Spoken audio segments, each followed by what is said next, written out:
I love a lot of what Matt Walsh says. I love a lot of his content. It's funny. Like, his deadpan is hilarious. But then you saw his Dylan Mulvaney take, and that was the one that you kind of commentated on, and I couldn't agree more with your response. It wasn't loving. He was trying his best to hurt this person. Why is the knee-jerk response, like, the parent's not going to accept them, the parent's going to be abusive? We assume the worst out of the parent. Why is that the first call? I think that there's this narrative that, like, people want to kill trans people. Educating children is teaching them how a group of Germans was told definitively to other another group to the point of mass genocide.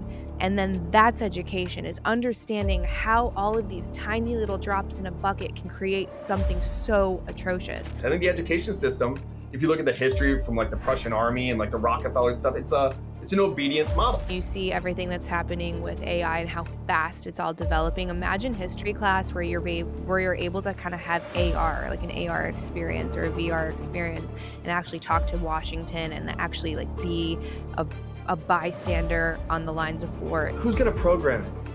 Because you saw the stuff that's going on with like Google AI and stuff like that. Are they gonna program it to where George Washington will be like, hi, I'm George Washington. I am a slave-owning, terrible person. I would argue that men haven't known what intimacy is for a long time, way beyond the internet and way beyond porn, because men were told not to have feelings. You're not allowed to have feelings. It makes you a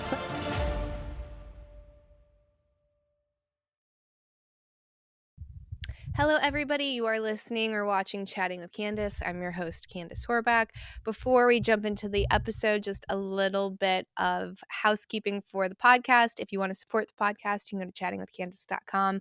Click that little link that says buy me a coffee, or sign up for our Patreon account where you will get early access to episodes and a chance to ask our guests some questions. I want to do a couple of quick shout outs for everyone that has bought coffee since the last time I've checked. So I want to say a big thank you to, oh my gosh, some of these are hard to read. Where's my mouse?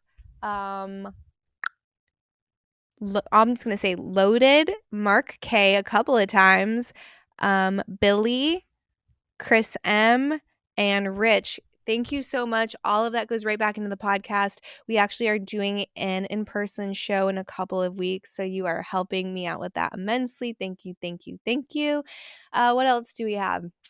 Make sure you hit that like and subscribe button. It lets you know when I update. Obviously, I am not very diligent. It's not every single Wednesday on the nose. So for someone like me, it is wildly important that you have the notifications on so that when we drop an episode, you don't miss out. I think that's all of the housekeeping for the front end.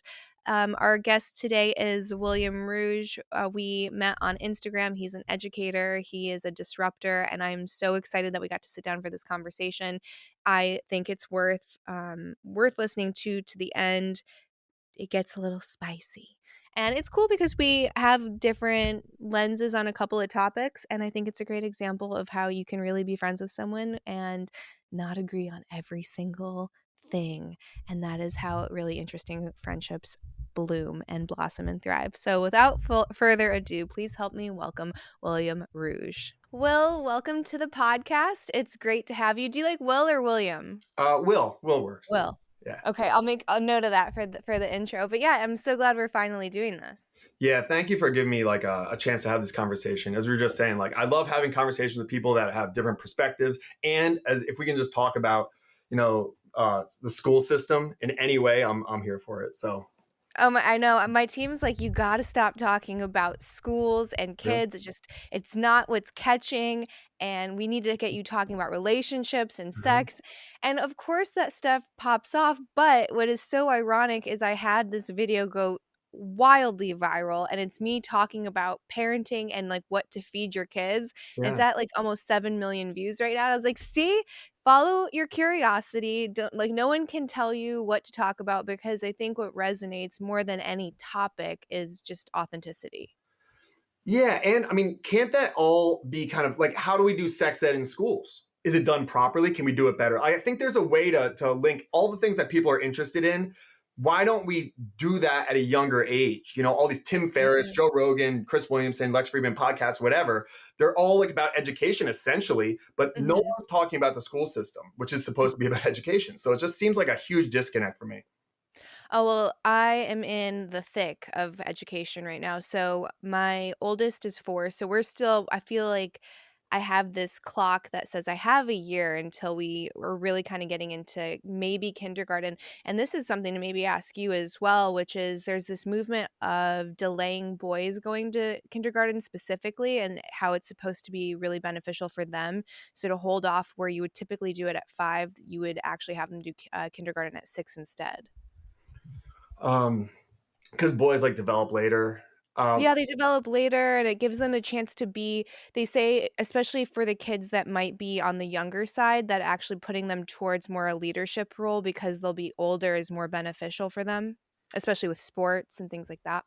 Yeah, I don't know. What are your thoughts on that? I think that sometimes we can like kind of micromanage all these little things so much when it comes to like the right way to parent, or like if Mhm. you know breastfeed your kids versus like when my wife had our boys, like we dove into that world of like it's vicious about breastfeeding versus about like people are so certain that this is like the right way, and if you do it this way you're going to screw up your kids if you put your kid in too early. I don't really buy into that.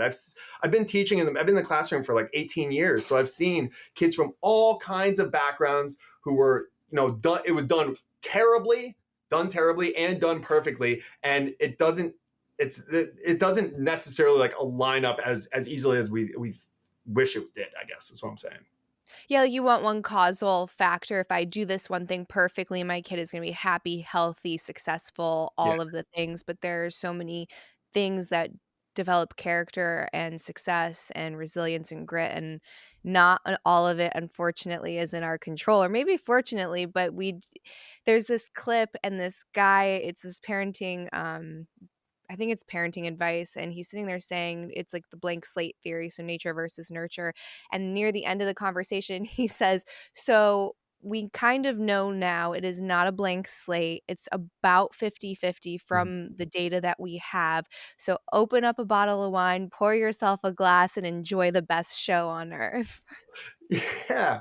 I mean, that's gotta resonate with your children too. Are you like enjoying life? Are you stressing about every little thing? I mean, there's so many factors. It's not like, wow, you have an amazing 40-year-old child now. You're an old lady, you're an old man, whatever. And then it's like, well, that's because I enrolled him in kindergarten a year late. Like it doesn't that doesn't, you know. There's so many factors. Every single day, you can make good decisions and bad decisions. You just try and make more, deposits of good decisions and than your bad ones as a parent, because we're going to screw up our kids in so many ways, I'm sure. Oh, absolutely, no one's perfect, and I think it's also offering yourself grace in those moments as a Yeah. parent, because if you're expecting perfection out of yourself, it's probably going to downstream affect your children, and then they're going to expect perfection out of themselves, and it's an impossible task, and I think the difference is to have that as the aim, knowing that you'll never attain it, but that's kind of the driving force for self-improvement, a incremental percent difference of growth and advancement every single day if that's possible for you. So it's not that you are expecting to achieve perfection, but just recognizing that you can always do better. Yeah.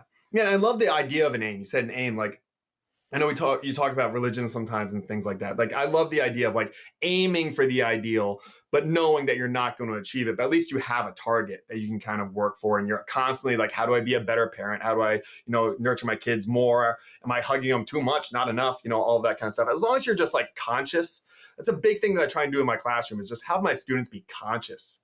One of the things I tell them, Candice, is like, I would rather, I don't want you to cheat, but I would rather you go, I could look at my friend's paper right next to should I look? I don't know. I know it's kind of wrong, but I need to get a good grade. If I get into college, it'd be good for my so screw it. Yeah, I'm gonna look. I'd rather that than just not even think about it and just look, or not even contemplate. Like I just want them to be off of autopilot. And I see a lot of young people on autopilot kind of just going through life. And I want them to be conscious thinkers. Unfortunately, that's what gets clicks though, right? Mhm. It's the no matter what team you're on, it's we agreed on this one ideology and we are just going to say that that is definitively the only way to live life, the only way to exist and the only way to be successful or happy, and anything other than that is wrong.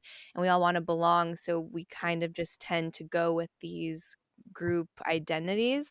Um and one of the videos that you had sent was actually you talking about religion, Christianity, and you were using a Matt Walsh clip that I saw.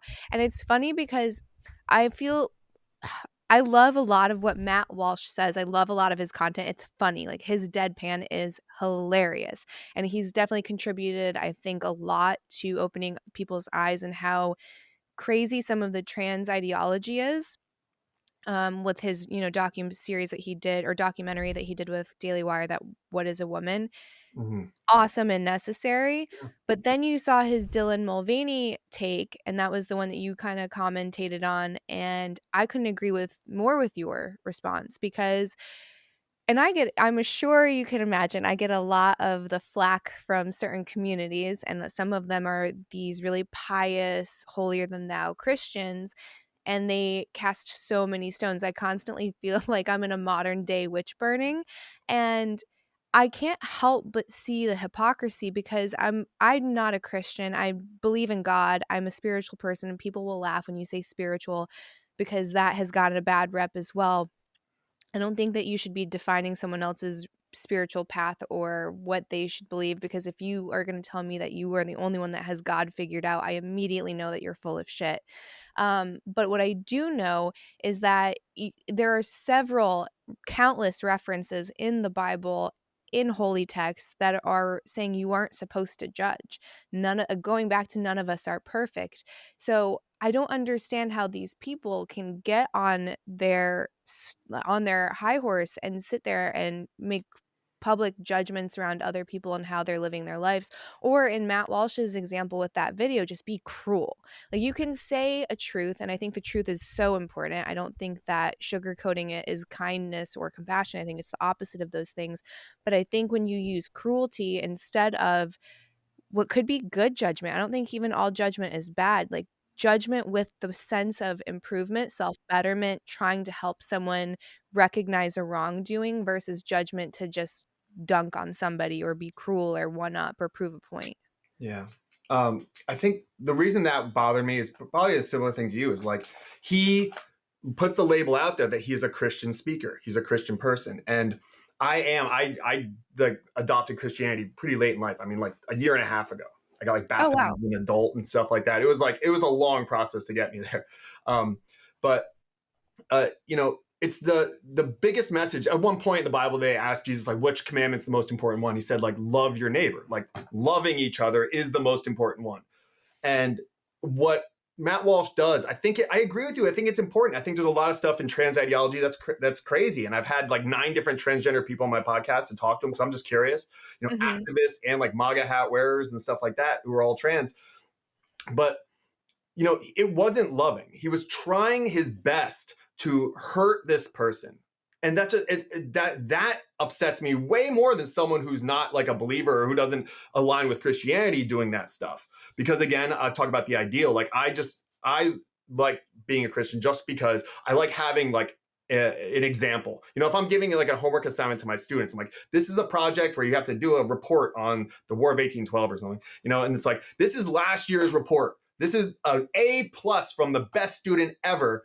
Aim for that, Mhm. And so I think that when you put yourself out there as a Christian, you have to try your best to live the way that Jesus said to live, and that was not what he did. But what did Jesus? When I posted that, people were like, Jesus flipped over tables and things like that. He was angry. Yeah, but with who? With the Pharisees, with the religious people. He went after the religious people way more than anyone else. And they said that he was wrong and blah, blah, blah. And they're the ones who killed him. So he had the biggest tension with the religious people. So, that bothered me in a whole bunch of different levels. Also, if you do believe that these people who are trans, like Dylan Mulvaney, if you're going to say Dylan Mulvaney is sick, and you can make that argument, that has some sort of mental illness, some sort of narcissistic, mental illness, whatever. I've had like Buck Angel on my podcast. I love Buck. He's the best. And Yeah. he says, like, up front, he's like, I have a mental disorder. So if you Yeah. say someone has a mental disorder and then you, in the next breath, ridicule them for having a mental disorder, I mean, pull that back, apply that to all kinds of mental disorders. That's really dark stuff. So I just wanted to call that out. I'm not on like Matt Walsh's radar or anything like that, but like, I think that just really bothered me, because it's going to pull people away from something that I think is really beautiful. It's been great for me. Well, the one thing that I think differentiates and there are a lot of things that differentiate someone like Buck versus Dylan, is that Buck is Buck is just so transparent and Mhm. honest and just himself. Like, he's not trying to push anything on anyone. It is like, "Leave me alone. I'll leave you alone," and we can both recognize these pillars of reality still, which are so fundamental, where I think with Dylan, and obviously I'm not a doctor, so take this with, like, a handful of salt, but it doesn't seem to be the same thing. Like, I wouldn't think that Dylan has gender dysphoria. I think it's more narcissism, like you said, and I think that there's probably more sympathy for certain ailments where narcissism doesn't seem to have any sympathy online because again, I don't know how much of this is within a person's control or not and how much of it is conscious, but it kind of seems like a very Machiavellian kind of dark triad trait. Like, I'm just going to take and I'm very selfish, and I think that's the difference is Buck is just trying to be Buck, Dylan is trying to be famous. Yeah. Yeah, it's a fast track to being like called a hero. But we're seeing that in schools now too. Just to transition back into education, like that's a real thing. Is for kids who are they might be on the spectrum, they might just be oddballs. Like there's a lot of Mhm. oddballs, and I love the oddballs. Like they're fun. But it's like a way to I'm not accepted, I'm not accepted, I'm not accepted. No one likes me. But if I take on this personality trait, then I am a hero. Abigail Schreier's book is pretty interesting about that, about a lot of girls transitioning and the social contagion element. I was talking to a teacher friend of mine who's in Maryland. I'm not sure, man or woman at the school. Someone transitioned. One of the teachers transitioned, and then by the end of the year, they transitioned at the beginning of the year. By the end of the year, like 5 kids in their class, like fourth grade, 5 kids or something like that, like were now like non-binary or transitioning. Like Whoa. there is clear evidence to show that it's a social contagion element. Like if you look at like the instances of like childhood transition, it's like a hockey stick. Like it's going up a lot. So we have to understand what that is. It can't just be like now they feel comfortable to do it. That's just an assumption. Let's get some science behind some social science behind this. But that's a concern because I had Chloe Cole on my podcast as well. I'm Mm. familiar with her story, but she Yep. was autistic and transitioned and got a double mastectomy at like 15 or something like that, and then at 16 realized like, oh wait, I'm not trans, I'm autistic. It's a terrible. I mean, the conversation, I was like holding back tears the whole time. It was such a sad story, and she gets no sympathy. Same way Buck, who was like a real pioneer, the first person to Yeah. get top surgery in LA. I think he said like early 1990s, and now he's a transphobe. And now Chloe Cole, this child who went through this horrible traumatic thing, it gets no sympathy. Like we're so different in the way that we apply empathy. This person gets empathy, but not this person. Like this group gets empathy, but not that group. Mhm. It's really weird. I don't like it. I'm just trying to have conversation, trying to understand it more, and help people see that kind of stuff.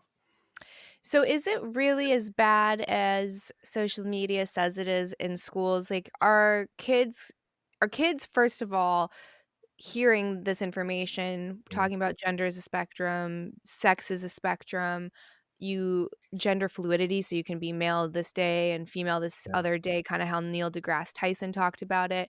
And then are they taking this in as fact? So are they hearing it and are they believing it? Uh, so I'm in like the Instagram world too. So like I'm like, oh okay, so this might be overblown. Here's why Mhm. I don't believe that it is. I have a lot of people in my life that know I'm a teacher, but don't know that I have a social media account or a podcast or anything like that. They just know me Mhm. as like Will, like the teacher. And they tell me these stories. I have like cousins in Massachusetts who don't know anything that I do online. And they're telling me about how, their daughters are coming home saying like, is it okay that I'm a girl? I have friends that live in Long Beach out here who don't follow any of my stuff. They're talking about how their kids are in like fourth grade and reading some like book about their trans uncle and trying to get people to realize that you don't have to be a binary. So I think it's a lot. I think it's a lot. I think that kids are getting a lot of information from TikTok, and I also think that teachers, what it comes down, I think a big part of it is teachers are like a soft-hearted lot. Like we're just like we're school teachers. We love, we're like all that kind of like openness, loving, accepting kind of personality. So if someone is going down that road of like, hey, I'm a part of this marginalized group, it just makes you want to accept them and hug them, metaphorically, just like envelop them in like this like loving embrace. And you're scared that their parents won't accept them. I've had kids whose parents abuse them and things like that. So you want to keep that from them because you don't want their parents to hurt them or hurt their feelings or anything like that. So I think it's like misguided compassion on a lot of teachers to just kind of let this stuff go as opposed to just asking them questions about it. But I think it's happening a lot. I really do. And I don't know. I know what's happening like in my classroom in my school, and then my friends' classrooms and schools. I'm in like different cohorts of like and groups and stuff like that of different teachers, and it's happening. Yeah, it is. Well, with that, because that's a common argument that you hear. So they'll say, well, the reason that we aren't telling the parents that we changed the child's name or changed the child's pronouns is we're scared of the parents' response. I guess why is the initial reaction that that not you specifically, more like the collective view as far as teachers and administrators go, why is the knee jerk response like the parent's not going to accept them, the parent's going to be abusive, the parent is, we assume the worst out of the parent. Why is that the first call? I think it's the narrative that's being sown about like the thing you hear over and over again is like trans people are being killed on the street. Trans people are Uh-huh. being killed left and right. Like you break down even that data. New York Times, it was like a couple of years ago, and I can't find the article, but it's something along the lines of they were talking about all these rabbis were getting beat up in Brooklyn, and it was Mm, something like for Orthodox Jews were being attacked in hate crimes, 4-1 for against black people hate crimes in New York City, and 20-1 for trans people. But again, it's like that empathy thing. I don't know. People just had like less empathy or sympathy for like the Jewish community for whatever reason. But uh, I think that there's this narrative that like people want to kill trans people as opposed to mm. just like, like, well, do your own thing. Or, I don't know. I mean, there are going to be a lot of parents, I'm sure, who are upset with that kind of stuff. But I'm in Los Angeles. I don't know. I mean, I kind of see the opposite. I see a lot of parents who are like, check out my trans kid. Like they're really proud of it. But I think there is that need for protection. There was, the author Glennon Doyle. It sounds familiar, but I can't think I of never read something her else. book, but like she posted a meme. She's like a very famous author, but she posted a meme and it was like of a like a mountain lion mom like growling, like snarling, and then a couple of her cubs behind her. And it said the cubs were labeled like LGBTQ children, and then the mother lion was like me. And it's that flip side of empathy. It's like the empathy that you want to care for the ones who are helpless. That's why we have it Mhm. in like our DNA. But it's also the mother bear. It's like if this person's helpless, I'm going to be the most vicious thing you can imagine to protect them. So I think that Mhm. the teachers take on that role of like the mother bear of like I got to protect this kid because you're a marginalized person now. That means you're helpless. That means I need to protect you. Whether or not there's a real threat or not. I mean, you get mauled by the bear and you have no intention of hurting her cubs, but she sees you as a Mhm. threat. I think it's something along those lines. Does that make sense?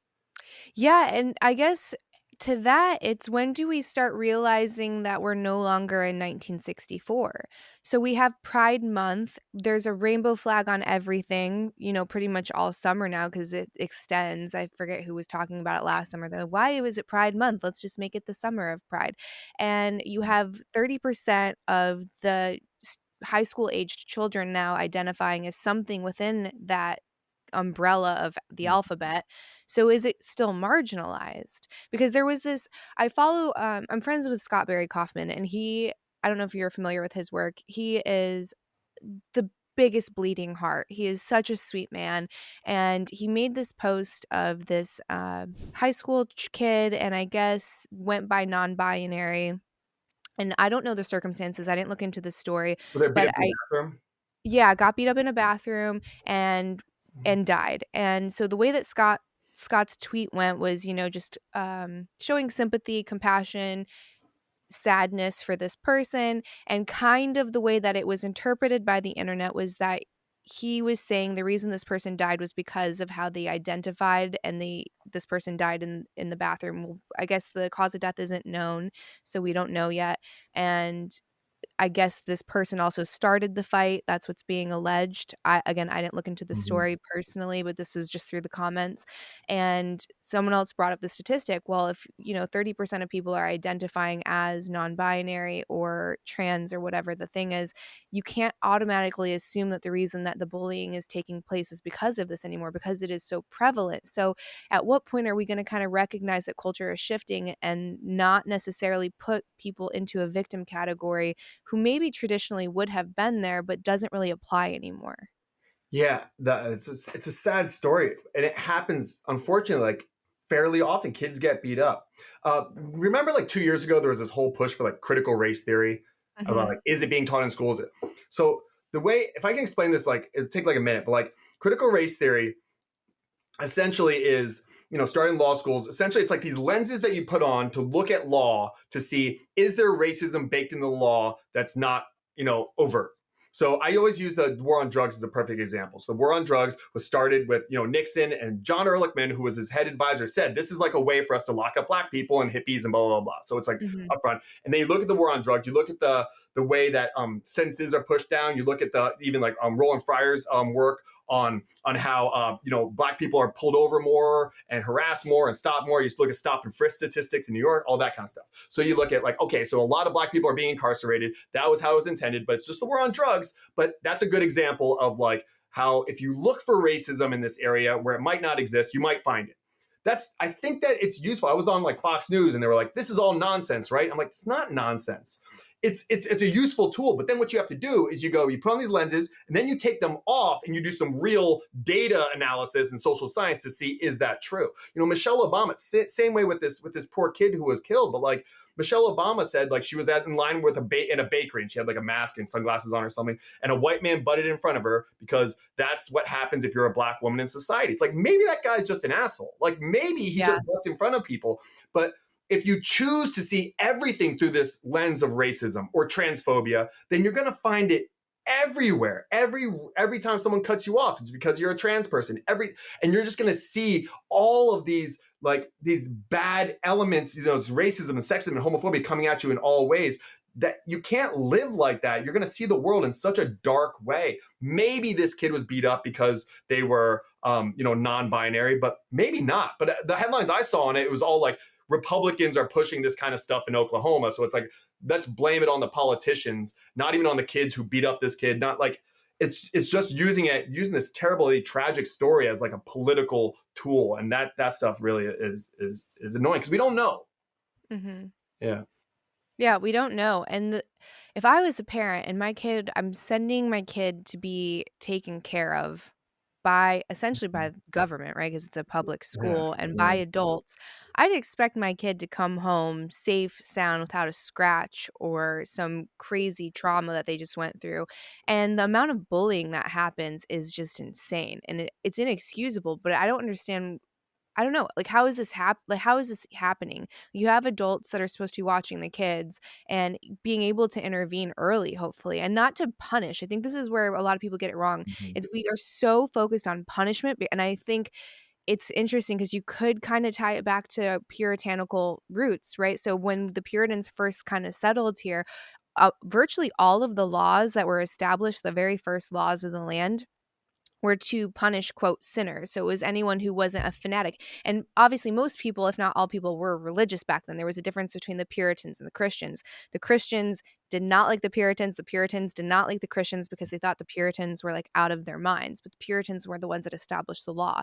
And pretty much all of the laws were to punish people that weren't as fundamental as they were. So we have this like embedded, rooted, I like almost like hypnosis to punish rather than to teach. And I feel like nothing is really truly taught or understood through punishment. Like, yes, the behavior might be corrected. If I go to do something and you whack me with a belt, I'm probably going to stop doing that thing after 2 or 3 times. But did I learn anything? And do I actually want to change my behavior for a higher purpose? So to be able to intervene in these bullying situations and not punish the kid, but like sit them down and teach them diplomacy and how to have like conversation, how to get over differences. And I think that we see that, when the chickens come home to roost, and you can't have people that disagree on anything to even sit across from each other, because then all of a sudden you're going to start duking it out. So it's how do we fix the behavior on like a real fundamental level? Yeah, I mean, but bullying's always existed. I mean, I don't know. Who do you know that wasn't bullied in school? I mean, it's crazy, and especially The like, I mean, bullies, yeah. yeah, I mean, but even the bullies were probably bullied by their big brother or something like that. I mean, you Mhm. see it when you're a teacher. You see like, oh, the bully's the one who really needs a hug. Like that's the kid who's really lost. They learn that behavior from somewhere. It's really, really sad. The story of like these bullies that I've seen over the years. It's so heartbreaking. It doesn't excuse their behavior, but it kind of explains it a little bit. But yeah, I mean, the corporal punishment thing, if it worked, we would do it, but it doesn't work. It's just like, hitting someone for hitting as a punishment for hitting somebody. Just the kids see through that. They're like, that doesn't make any sense just because you're bigger and stronger than me. So it's a lot about feel, the empathy of like, how did this make this person feel and stuff like that. But the teachers can't do that. The schools can't do that on their own. Like I have access to my students for 1 hour a day. Like Mhm. at home is where they really are learning this stuff. And adults do all kinds of terrible bullying. Look at online. Look at the stuff you probably get. Like Oh, yeah. how is that their parents are doing that? Now, whether or not their kid sees the stuff that they might say, they know who their parent is and how they deal with people that challenge them in some sort of way. So there's only so much I can do with my time with that student. So, Mhm. a lot of it falls on the parents. I think when it comes to the way that they're treating other people. I mean, people treat other people terribly all the time. You go to Mhm. Starbucks, people are like, I said 2 stevias, not 1, you stupid idiot. It's like, oh my gosh. But then Yeah. again, you want to give that guy a hug. That crazy lady who's like screaming and blah, blah, blah, and calling names, like she needs a hug. And maybe that's just because like I'm like a Jesus person now. I don't know. I don't think I always thought this way, but you definitely see through it so clearly, even with adults. You know? Mhm. Yeah, it's just a bunch of toddlers running around having tantrums Yeah. and their big Yeah. feelings, as we call them in this house. Like, "Oh, that person's having big feelings right now." Yeah. And when you have kids, isn't that cool how like you grow up, like I have 9, 7, and 2. And like my 2-year-old now, like before 2, he was like perfect. He was like sinless. But now he's starting to be able to he's like a little bit conscious and you start to make decisions. So you're like, don't touch the button, buddy. And he's like, he looks at you, he like looks at you and he goes, dude. And I was like, what are you doing? But he does it for protective measures. He does it for, what he sees as safety. He does it for entertainment. He does it for the same reasons why adults do terrible things. It's like for, they're scared a lot of times, or they're angry about something else that's going on and stuff like that. So you see a lot of adults just as like big kids. I guess, like, the understanding of emotions too and how that doesn't translate into adulthood, because, again, it's like you can't have these conversations without people getting wildly charged, and I'm in that bucket too. There's times where I can meditate and I can be self-aware, and then all of a sudden some user says something to me online and I'm like, "Raw!" Like, "What is this?" And I'm just roaring, and you have to kinda reel it back in. But I think it's like anything else, that you just have to do these stress tests, and the more that you just dive in and kind of flood yourself with it, it gives you an opportunity to get comfortable with that discomfort and then Mhm. hopefully transcend it, because I have not reached escape velocity yet. I still have to go into my comment section and engage for the sake of the algorithm, and I Mhm. cannot wait until the day where I am beyond that, but I'm not there yet. So, I have to go into the comments, and it is like a masochistic exercise every single time. I Mhm. go in there and I try to respond, and sometimes I try to be funny, sometimes I try to offer different perspectives, and then other times I go in there for battle, and it just kinda Yeah. depends on the day, but I feel like the more and more I do it, the less I'm actually getting, like, really riled up over it. What's the goal for you to go in the comments? Like, is it just to like, just so the algorithm sees that you interact? Really? So you could just go Yeah, in and just like say and it smiley makes a face or just, difference. It makes a huge difference, unfortunately. because I Do like you go sparking in? thought. I ask questions. The whole thing is I'm just very, very curious person. So like I just ask a lot of questions. So if people come after me, I just lean into curiosity. Instead of saying a rhetorical question, I just lean into curiosity. Do you ever take an Enneagram test, Candace? No, my husband is obsessed with Enneagrams, so My wife is obsessed. Yeah, yeah. he thinks I'm a 6. Okay. I don't know. My wife knows it. She gives it to all of her employees and stuff like that, and it helps her a lot for how to, because it has like their drivers and their pain Mhm. points, so it helps you to kind of deal with them. But I give it to my students. I give them in like the political ideology unit. I give them a whole bunch of like psychological tests and then political ideology tests, and they make a connection. But I'm like an Enneagram. Oh, now I forget. I think it's a 4. It's like the one that says the Enneagram tests are BS. It's like the one that's like I can't be boxed in as like, I don't know. It's like the brooding vampire thing she makes fun of me. But like in that I hate being misunderstood.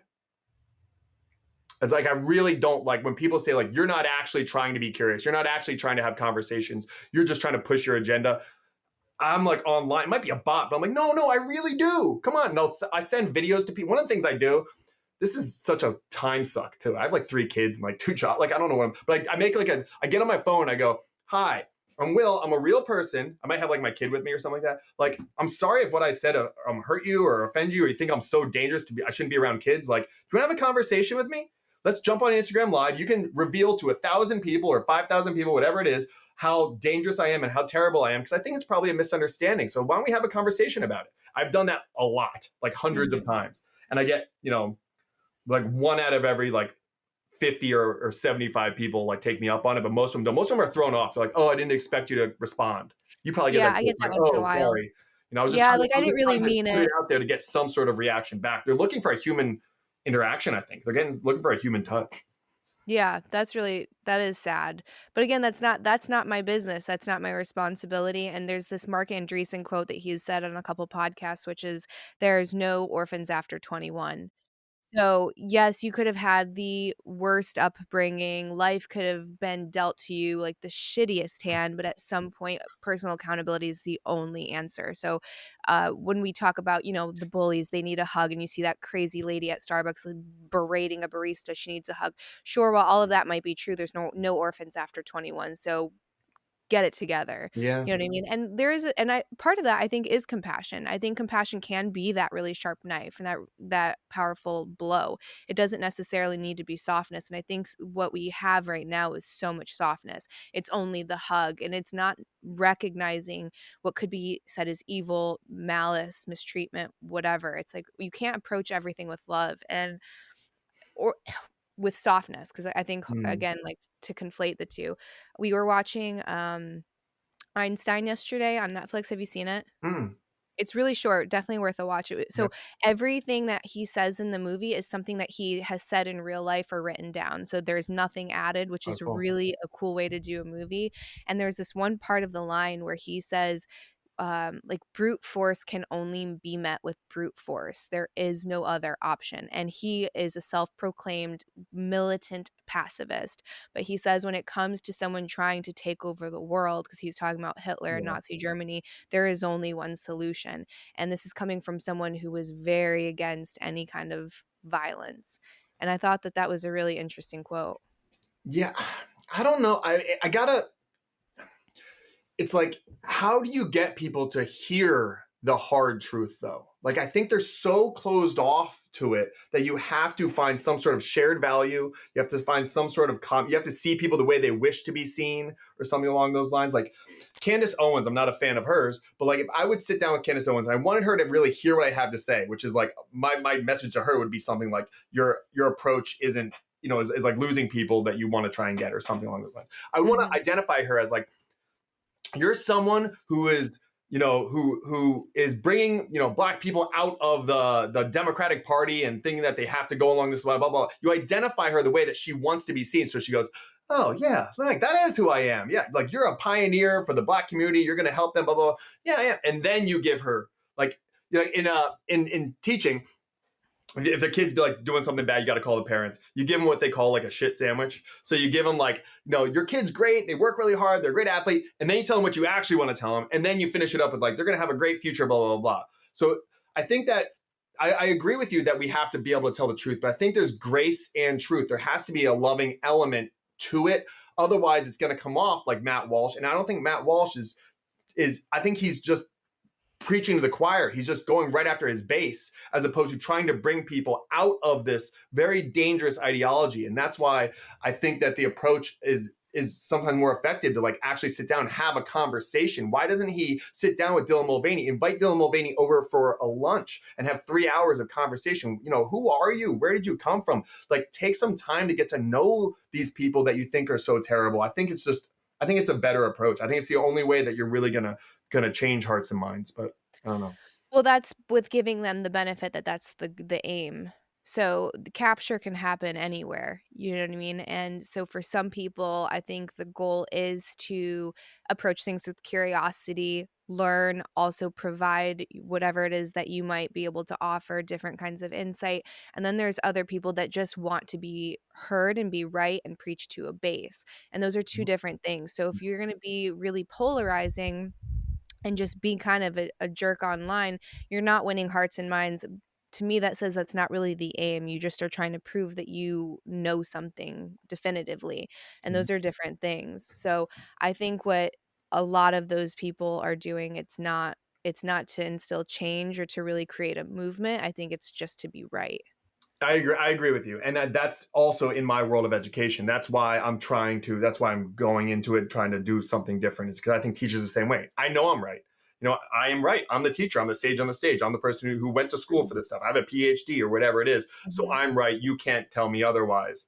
And that's just, I don't think that that's a good thing to model for your students. So I think that I'm trying to model in the way I engage online. Like everything I've said online, I am fine with you putting out there. Everything. Mhm. Because even if it is something ugly, which I don't handle myself great all the time, but even if it's something ugly, then I can use it as an opportunity to be like, oh, here's what I would do differently. Like I think that Mhm. that's way better for me. I think in an educational setting, if you're going to be a lifelong learner, you're going to try and tell these kids how to think, not what to think. I think it's just a better option than what you hear about the education system all the time. It's just like it's indoctrination camp, and it is. It is because and you see that I'd argue it's even worse at some of the private schools, but how to think, not what to think is so critical. And I know I wasn't taught that in school because there was this really good example and it was saying education isn't teaching kids about the atrocities of World War II and the Holocaust and having them memorize it and take a test. Educating children is teaching them how a group of Germans was told definitively to other another group to the point of mass genocide. And then that's education, is understanding how all of these tiny little drops in a bucket can create something so atrocious, and not just memorizing facts. Um, it was like, I think originally when we had scheduled this interview, there was that clip that was going viral of this teacher that was actively doing an exercise of how to teach critical thinking to a student, and this kid had just kind of outwardly called J.K. Rowling a transphobe. Mhm. He's like, knowing that J.K. Rowling is transphobic, and then goes on for his argument, and he kind of breaks this down step by step, and then it ends with the kid saying, "Actually, I didn't disagree with anything she says, and no, I don't think she's transphobic." It's like, why aren't we doing more of that? Why are we trying to tell these young minds that aren't done yet this is the way of the world? And we have no freaking idea. Most of us are just trying to do our best, and it's like, given my experience in 34 years of life, this is my perspective. That's Mhm. it. You know what I mean? Not like this is the way. Yeah, that video, Warren Smith is name. I've reached out to him, and I reached out to him a lot because I was like, all right, let's go. He teaches at a community college, which is great, and but I think that stuff is happening more in colleges. Where it's not happening is in my world of like K through 12 at all. Mhm. And I mean, or if it is, it's not online at all. And you can see the reaction that like whatever Elon Musk and all these people were like, oh my gosh, this is so good. They should be. It's like, yeah, I'm doing it, and I've made like courses for critical thinking in across the disciplines for high school classes and stuff like that. Like, I'm trying, but it goes back to what we were saying in the beginning, which is like people just don't seem to want to don't they like don't care really about diving into it. I don't know. It's like it's a weird thing, but that went viral. People are saying yes, teachers should be doing this, and then that's it. Like, and then it just moves on. I don't know. I'm kind of confused by that's why I reached out to you initially. It's like, oh, she's talking about the education system and about how we should be critically thinking and stuff like that. And like, yeah, let's go. So I think you're right to like, let's talk, because I'm just looking for anyone that's talking about it and trying to like form some sort of like Voltron or something to take on the Goliath of the way the education system works. I think the education system, if you look at the history from like the Prussian army and like the Rockefellers and stuff, it's an obedience model. It Oh, yeah. exchanges, what I say all the time is it exchanges curiosity for compliance. Kids will have a Mhm. question, you go, sorry, I can't answer your question. We have to get to all these standards and stuff like that. We have limited time, so I'm not going to answer your question. So don't ask questions. You can't. Mhm. Some of the teachers at my school get upset with me because I say to students all the time, like, do you ever ask your teacher why you're learning this and how learning this calculus or covalent bonds or whatever, how is this going to help me as a 16-year-old in Los Angeles today, and then also as a 25-year-old starting a career in psychology, and then also as a 40-year-old, mother of two? Like, tell me how learning about a covalent bond is going to help me with that, teacher. Go. And the teachers get really mad. Uh-huh. I was that kid. Go to Like, the principal's office. it's so crazy to me, and I feel like a Twilight Zone kid. Where I'm just like, so I'm the crazy one that says that the things we should be learning in school should be applicable. That's Mhm. that's crazy. That's the crazy stance. It's so wild. I don't know. But you can't, like, because the truth is, you can explain it. Like the War of, I talked about War of 1812. No one cares about the War of 1812. People know when it happened, but that's it. But you can explain the War of 1812.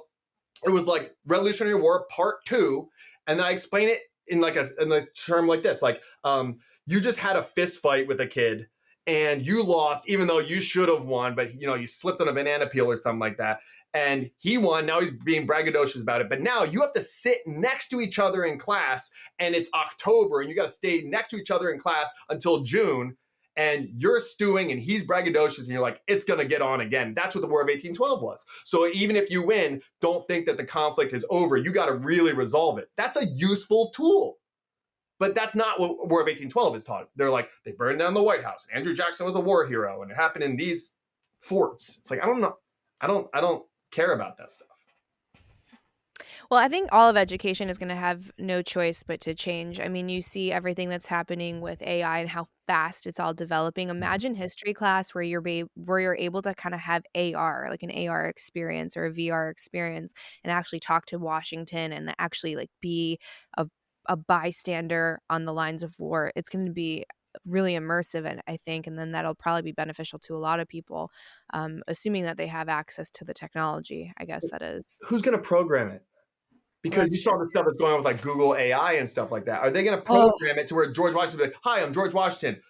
I am a slave owning terrible person. It's like, mm. that's the thing with AI is like it's programmed by someone, and it's probably someone in Silicon Valley, someone with a strong ideology who doesn't understand the complex nuance of historical context. You know what's weird too is I feel like a lot of people that are pushing a lot of stuff when it comes to CRT and DEI and all of that, they don't have kids. Yeah, they're the ones that are trying to have the most control over your kids. So, I mean, it gets again, my kid goes to a private school, and I feel like the benefit of that is that my opinion is somewhat taken into account. We've had meetings and things of that nature, so people kind of know where I stand on certain topics and what's appropriate and not appropriate.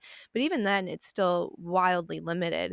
And then I talk to other parents, and they're like, "Well, we don't like this either, but it's the best option that we have, and you're never going to get something that's perfect unless you homeschool." And then there's this fallacy that you're not capable and someone else is capable, and it's like, why do I have such a deep disbelief in my own abilities or my abilities to outsource that and hire a personal educator? Like, that's also an option if you have the resources. So I'm applying for a school in the next couple of weeks, and I am so excited. I'm very hopeful to get approved, and we're just going to start school locally. Yeah, Yeah, like you're there's gonna start a school. Yep. Yeah, it's a franchise, yeah, and it's doing really well. There's over 50 in the country already. It's an Apogee school, so I will be submitting my Oh, Matt Boudreau, I application. have Matt Boudreau on my podcast. I love Matt. Oh, really? Yeah, Yeah. I'm so stoked. So I'm hopeful. I'm in the women's group. It's excellent, so we shall see. Oh, that's very cool. Yeah, no, I mean, I think that's what it's going to need is competition. We know Mhm. competition is going to create better options and stuff like that. Give people the care.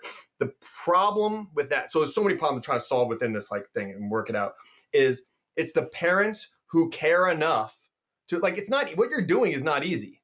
So you care enough about it, and and even that, like saying care enough. I mean, it's a whole bunch of things. I mean, if you're a single mom, who's delivering Amazon packages and working at a diner, maybe you just don't have the time or the bandwidth, and you have 3 kids and they're, running around. You just can't, whatever it is. Like maybe, we're in privileged situations where we have enough that like we have some time to focus on this stuff. But it's the parents who care, for lack of a better term, enough to give their kids a better option. What do you do with the kids who parents are absent? I taught in East LA, like a really bad area, a couple of years ago. And parent teacher conference night was very lonely. I'd have like, snacks out and water bottles. And I'd just like sit there and stare at the Aw. wall. So, what do you do about those kids? That's what's Mhm. tough about it. Cause the kids who have parents who are advocates, they'll probably be okay. Going back to what we were saying before, like this kid's going to be successful. Well, if they have parents that are active in their life, giving them attention, affection, boundaries, all this kind of stuff, like they'll be okay. But the parents who are really absent, those kids, what do we do for those kids? I don't have an answer for that. Yeah. That's really Oh, come tragic on. reality of it. Yeah, you Yeah. know what I mean? Yeah. That is really tragic, but again, it's the failure of the system, though. We pay money for this, so that mom that's working 3 jobs, she is paying a big chunk of her Yeah. check and her time away from her kids that is supposed to go to this institute that is taking care of her kids, and then that institute is failing her and her Yeah. children. So why is there no accountability? Why can't we say, okay, this needs a serious update? The world is changing faster than it's ever changed in the history of mankind that we know of. Why is the education system not adopting these changes? And why is it that, like, I remember when I was in school, I barely knew if my teacher was married or not. I would see a ring and, if it was MS versus MRS. And if it was a Yeah. guy, you looked for a ring. That was it. We had no idea about who they voted for, their beliefs, their personal life. And now it's become almost a requirement, it seems, and again, this is all on social media because so I'm sure some of it's kind of blown out of proportion or maybe it's not as prevalent as it seems, but it seems like a requirement that these teachers divulge their entire personality and personal life onto these kids. So you're supposed to be teaching them. I don't care how you identify, who you voted for, why you think the sky is purple. Like, you are here to teach, you know, like civics class, whatever it is.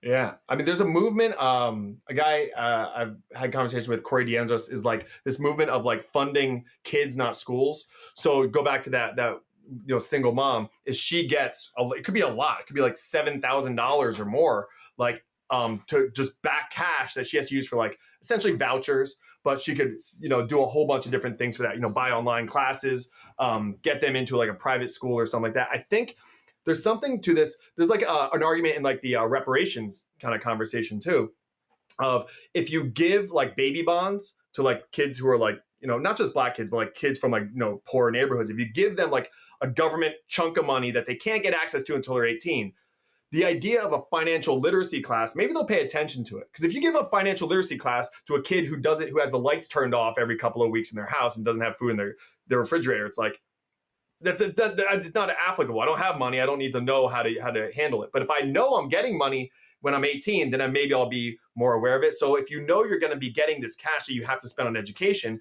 maybe you'll be incentivized a little bit to dive into finding something better for your kid. I don't know, but it's an attempt. Let's try things. The reason why, to answer your question, the reason why things haven't changed is because the unions have gotten so strong. I mean, unions have a place. I think unions can be great, especially private sector unions, where it's like, let's get people better working conditions. The fact that I can make a decent living, I think the average salary in LA public schools is like $75,000 a year. It's not bad. Mhm. That's thanks to unions. So thank you, unions, for making it a real job. But now, just like any union, that you keep moving the goalposts and you just protect, keep it, boxed into this one thing and try and push down anything that tries to challenge that. And I think that's clearly one of the biggest hurdles that's preventing the system from updating. Mhm. Well, then there's also the solution, which is what you and I were discussing at the beginning before we hit record, which is you're kind of leaving to go do your own thing. Because one of my questions is gonna be like, how do you have a job? I see your content online. I was like, how's this guy not fired yet?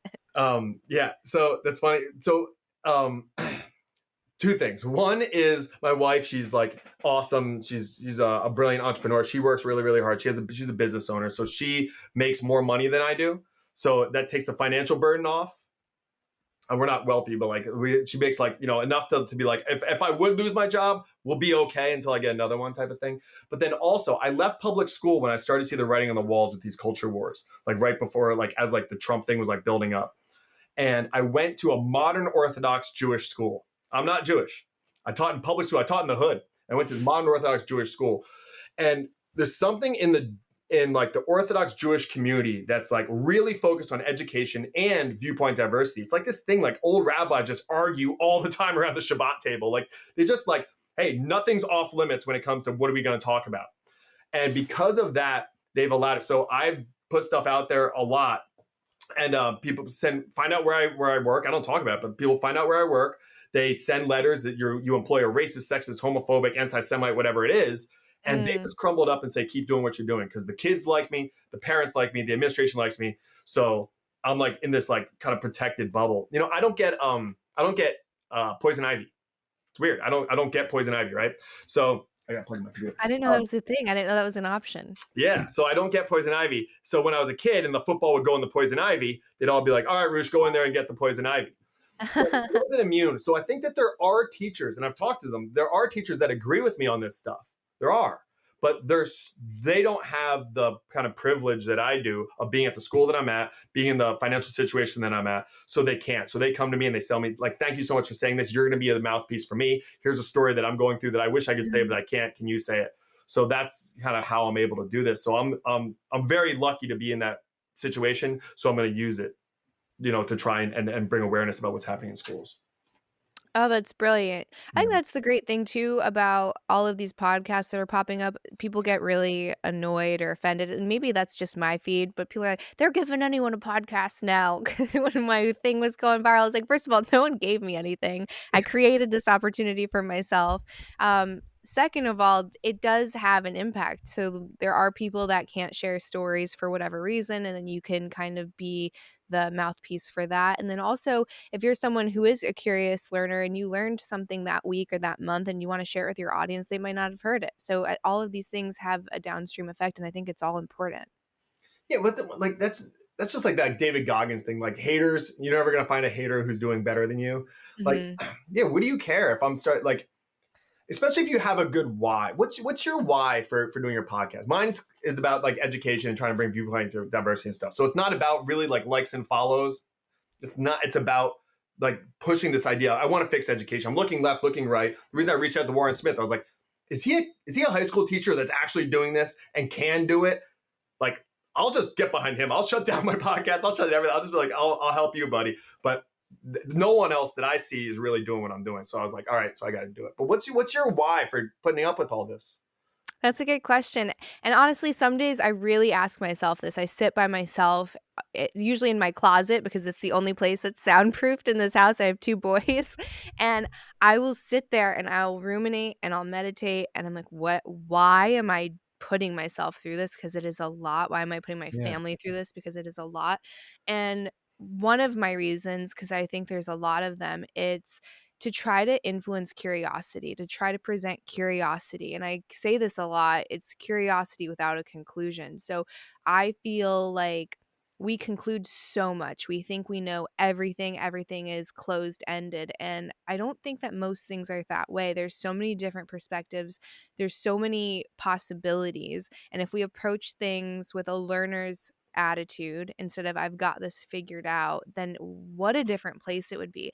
And trying to influence people to treat other people with humanity, basically basic humanity. I'm not asking you to agree with my decisions. I'm not asking you to be my champion. Just approach things with some humanity and humility. I've got plenty of that, and the internet keeps me humble. I Yeah. assure you. Yeah. I will never be someone who thinks I am incredible and have it all figured out, because there are thousands of people to make sure that that's not the case. But and then also the idea of identity and the powerful force that is evolution. I think that, so Ray Dalio talks about this in his book Principles, that evolution is the most powerful force out there, and he uses nature as an example to kind of create his principles. So assuming that nature is smarter than we are through a vast amount of evidence, if I look to nature for answers to my questions, I'll probably get a better answer than if I try to come up with it myself or ask a fellow man.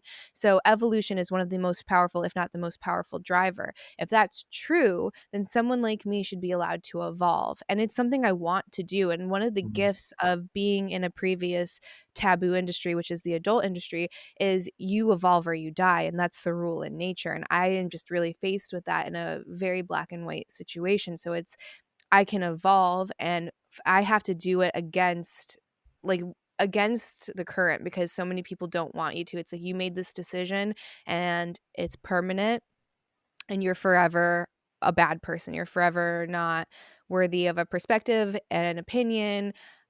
Anything I say is kind of going to be suffocated by my previous decisions, and that's their way that they view people like me and the world, I suppose. But I have this obligation to evolve, kind of to hopefully trailblaze in some sense, right? You can improve your life, you can improve the lives of those around you. You can change your perspective. Hopefully you're a growing thing, like you're not stagnant. So yeah, I would say evolution, curiosity, humanity, kind of kind of big things for me, but on a day-to-day basis, I think it's so important, and also more is caught than taught, especially as a parent. So Yeah. to live a life that I think is worth living and to be a living example for my children. Yeah, I mean, well, we're aligned in that. I have this thing of like when you engage with people online, I made these like 3 pillars. It's intellectual humility, so you might be wrong. Genuine curiosity, like actually curious, and then grace. So it's aligned with a lot of things that you said. When I saw your, people might not believe me, whatever. When I saw your thing on Citizen Podcast, I didn't know who you were. Uh-huh. So so then I was like, all right, cool. Then I'm gonna have this conversation with this person or whatever. But then as you talk about like being in like the adult film industry, we can go into that or not. It's up to you. It's your show. But like again, I see everything through like a biblical lens now. I'm like a Jesus person. Like, but Mary Magdalene, who was, like right there, like with Jesus, like right hand person, like through so many things. Peter too, but like anyway, was a sex worker. I mean, one of the theories is that she was a sex worker before she was a follower. So, if these Christians who are throwing this stuff at you, it's like you don't have a right. You don't have a right to have an opinion. You're marred for life. Mm-hmm. What about the person who was one of the closest people to your Savior? Like that, I'm so critical of Christians, and it's a problem because I get really, really frustrated with it. But this idea that you made these decisions in your life, even if you're still making these decisions in your life, people who are still in the industry, I don't know like your situation with that, but like who cares? Like how do they treat people, and why is it your business? And if you want to say like, that they're causing this horrible harm to society, okay, this one person is, or they're just a cog in the wheel. Like there's just so many things you can go into with like within that industry. I think I just don't like the judgment element of it. And I think that, again, lean into more curiosity of like, what's going on? What are your takes on this? Because a lot of these people are casting these things while they're probably watching it at home, mm-hmm. and they're funding this stuff. So all that hypocrisy, I don't know. There's just a lot to that. Yeah, so Candace Owens had I think she was a porn star. I recognized the girl's face, but I don't know her name or her story, but like she was a quote sex worker, and they had to sit down, and this poor woman, like you could tell she was very nervous. I mean, you're going against a juggernaut.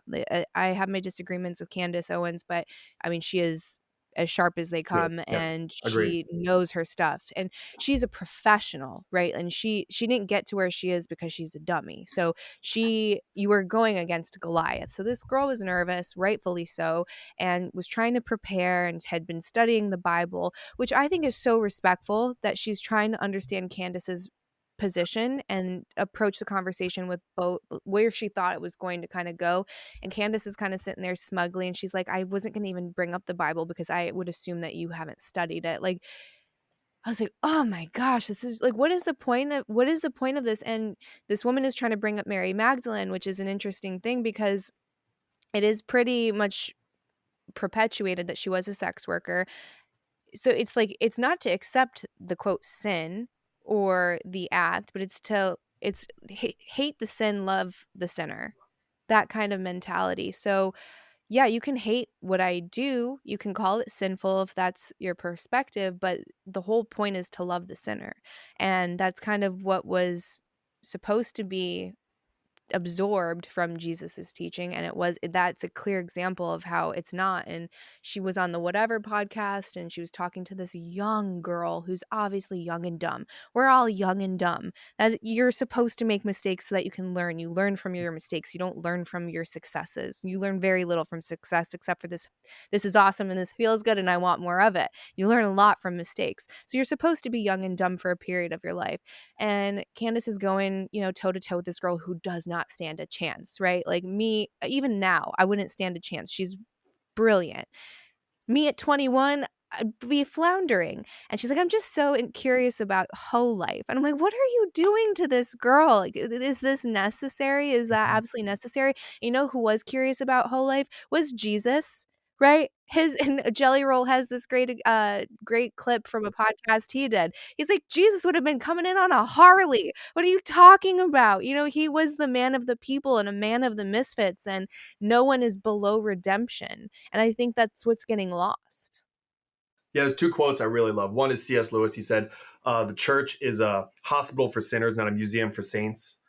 And then the other Mhm. one is a R.C. Sproul quote where it's like Christians have no reason to be smug. And an evangelist is just one beggar telling another beggar where to find bread.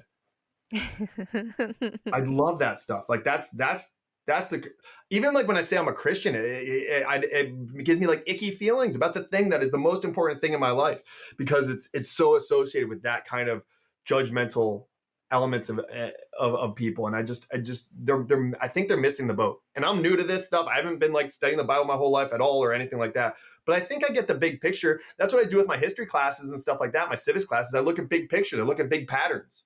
You know, I don't know who the 22nd president was. You know, kids will ask me all these like detailed, what was the Wilmot Proviso in early America? I was like, I don't know, kid. Google it. I don't know. But I can tell you like big sociology, evolutionary biology, like patterns. And seems to be a big pattern of Christianity that the people who are experts are missing. Mhm. You know?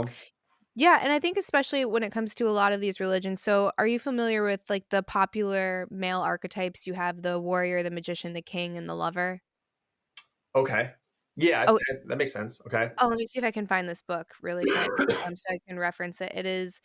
It's really good. My husband's been reading it. I've heard it from a lot of people, and I'm on the lover chapter right now. Let me My see. Enneagram 4 is probably like, I'm none of those things. You can't categorize me. So well, no, so here's the thing, it's similar to the female archetypes, it's not it's to be able to know your fields of play and be able to channel that archetype when it's necessary, so all of the things are integrated, so you don't exile any part of you, Hmm. and I think a lot of what religion has done, and even society at large has done, is expect you to kinda exile certain parts or to, say certain parts are bad and not be an fully integrated person, so it's called King, Warrior, Magician, Lover: Rediscovering the Archetypes of the Mature Masculine by Robert Moore. Highly recommend it. So when it comes to the lover archetype, so you have your mature and immature, just like you have light and shadow if you're into Jungian psychology. So you have this lover that is it's the seat of creativity, of passion, of the arts, of obviously of sex, and he kind of like he says these are all one and the same thing. The mature lover isn't saying sex is bad, isn't saying that art is bad or innovation is bad. It's just knowing the limits, knowing your personal limits. The immature version of the lover is kind of that hungry ghost that's never satiated and is consume, consume, consume. And then that is the theological origin of the word whore. It has nothing to do with sex. It has to do with being a bottomless pit, being a taker, being someone of not of no contributing value. So we associate with that with whore because it's easy, it's sexy, and it applies to everyone because sex is a natural function of humanity.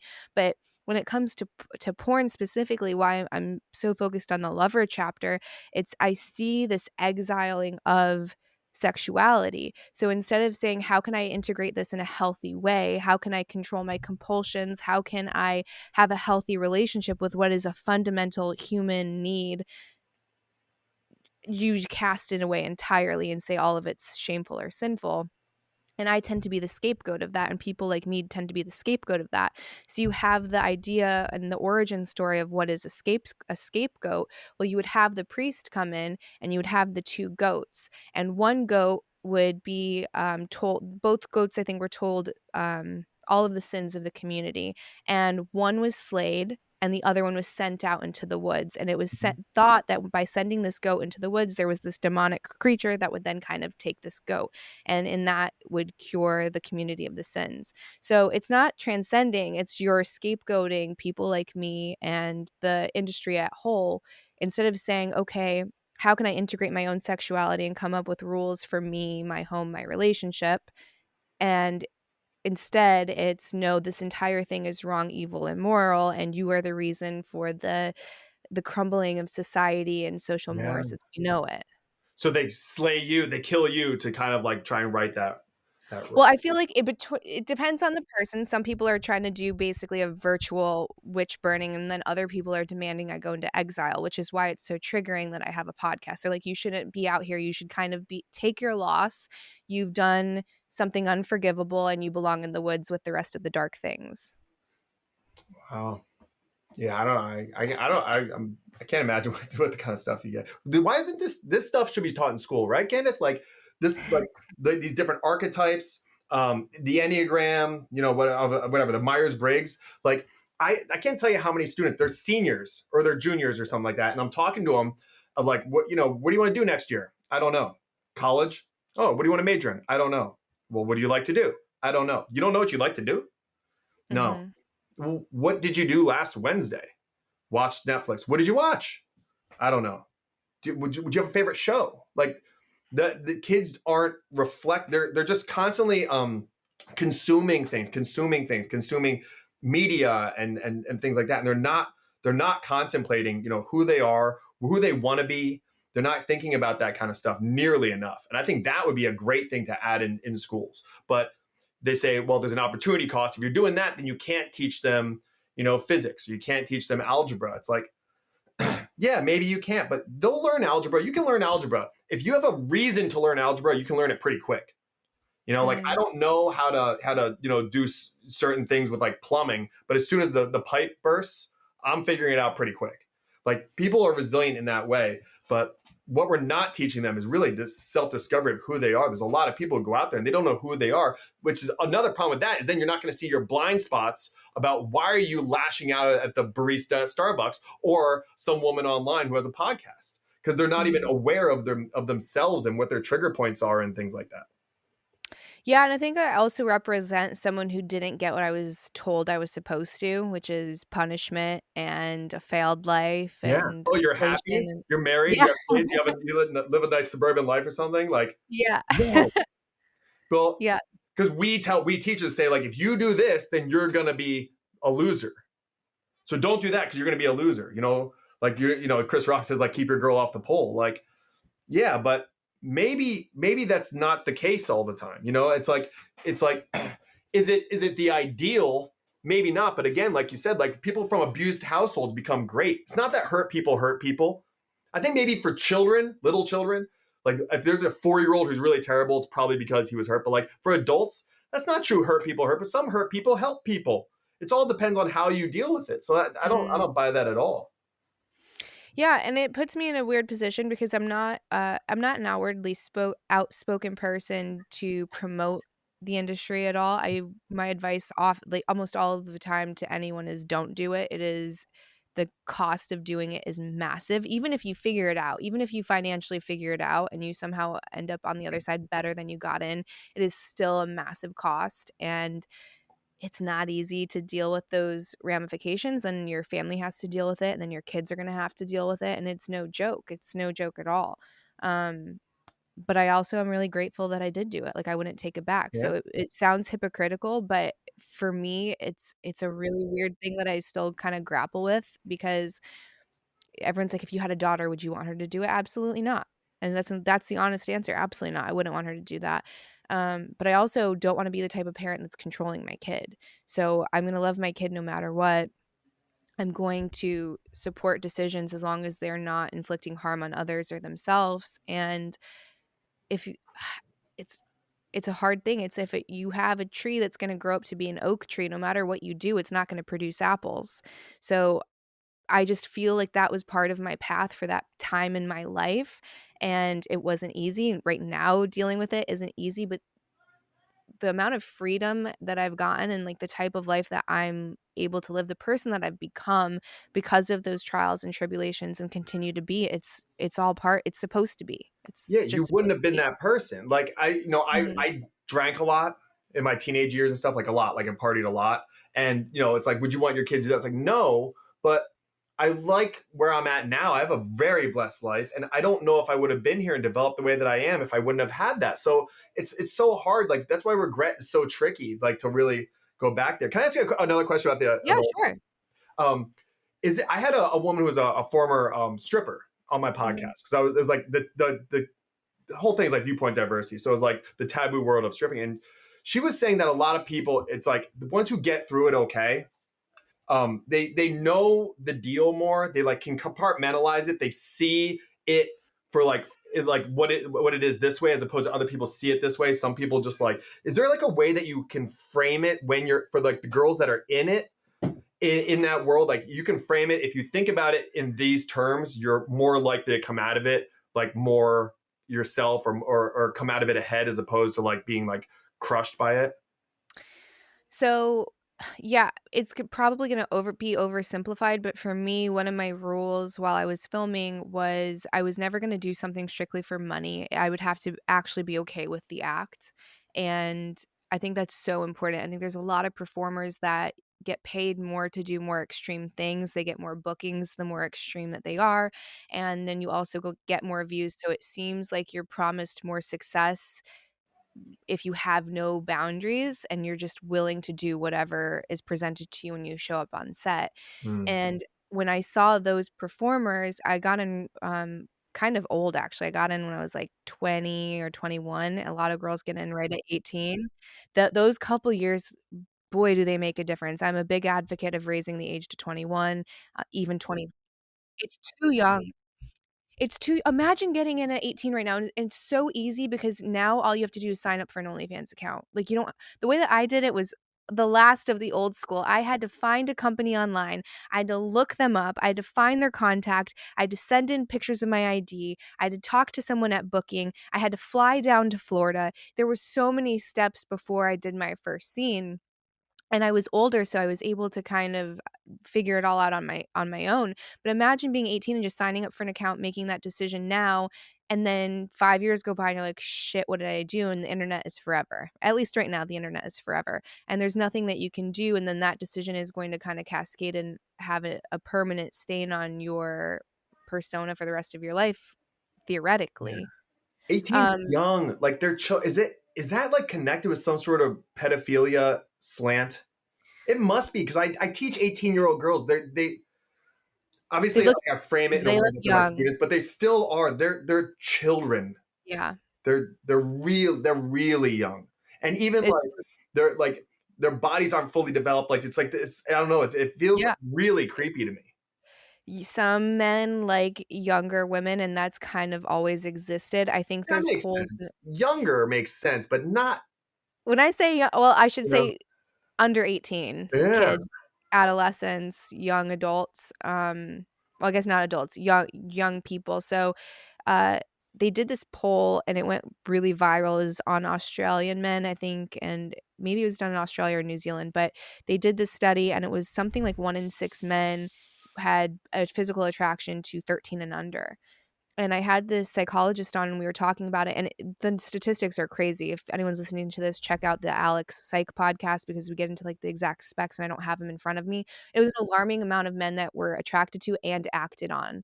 And I asked, "Is this new? Is this something that's happening, because of the internet, because of tube sites, because of you name it, like, what's happening?" And he says, "No." And his opinion to surmise it was, "This has always existed, it just kind of went hidden, and now people have these surveys and they're answering it, and you can see how prevalent it is, and that's why it's so important to protect your kids and be aware if they have any behavior changes or if they seem to be start getting quiet or be distant, and you just have to have your finger on the pulse because it is a staggering amount, and it's probably always been kinda high." So that to answer your question, I think that's probably catering to a certain Wow. specific group of people, but I think to end up okay on the other side, it's you have to know why you're getting in, or at least get in for a real curiosity, not because you think you're gonna be famous or successful or rich, because those things are really unlikely. For me, there was a huge X factor. I felt pulled to get in, and I don't know that that's a great reason to get in, but it was really powerful for me. I wanted to explore sexuality and femininity, and I idealized people like Pamela Anderson and Carmen Electra and Tara Patrick, and I don't it just it was again part of my path, I think, but for me, having strong boundaries, not doing things just for money, not getting involved in drugs and alcohol, I think is huge because I think a lot of these women would do things for money that didn't feel okay Yeah. and then self-medicate, and it kind of became a vicious cycle. And then you on top of that, you don't have a social, support system when you go home, and then you have society telling you you're a terrible person and irredeemable, and these things kind of compound and can become overwhelming, and if you don't have the mental fortitude to deal with all of this, it can possibly lead to really dire consequences. So again, when people are like, "If you had a daughter, would you?" Absolutely not. I know how hard it is, but if I worked on an oil rig, I wouldn't want my Right. son to do Right. that. So same thing, I think the idea is that you want your kids to do better than you did, right? This is my story. I hope you did better, that you do better than I did, and that you are wildly successful, and you're presented opportunities to follow curiosities and authenticity in a way that you're safe and full of life.